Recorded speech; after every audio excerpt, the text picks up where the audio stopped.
First aid post phone అవ్వడం, నేను రిలాక్స్గా ఉండడం, శ్రీదేవికి అనుమానం వస్తుందేమో, నేను విరహంతో వేగిపోతున్నట్టు బిల్డప్ ఇవ్వాలి.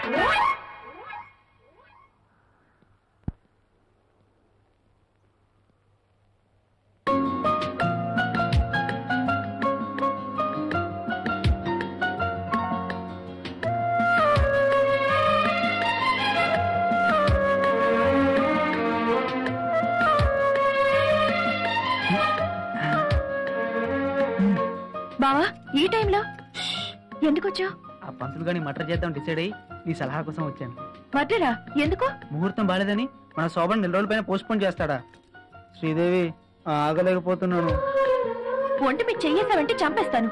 చంపే, నీ అందంతో చంపే, నీ ముద్దులతో చంపే. బావా మర్యాదగా చెప్తున్నాను వెళ్ళు. ప్లీజ్. అంతగా ఆగలేకపోతున్నావు బావా? మరి తప్పు చేసేద్దామా?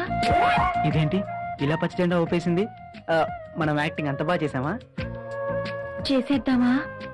ఏంటది? తప్పు. శాస్త్రం ఒప్పుకోదేమోనే. పంతులు గారిని మేనేజ్ చేసి ముహూర్తం విషయంలో ఏదో పొరపాటు జరిగిందని, 2-3 days లో మంచి ముహూర్తం ఉందని అత్తయ్య మావయ్యకి చెప్పిద్దామా? ఆ పంతులు గారు మరి నిక్కచ్చిన మనిషి, మనీకి మందుకు అస్సలు లొంగడు. మరి ఏం చేద్దాం? సీన్ ఎలాగో కుదరదు కాబట్టి బయటికి వెళ్ళి సాంగ్ వేసుకుందామా? అమ్మో అత్తయ్య ఒప్పుకోదు, కార్యం అయ్యే వరకు బయటకు వెళ్ళకూడదంట. పోనీ ఇక్కడే ఒక డ్యూట్ వేసుకుందామా?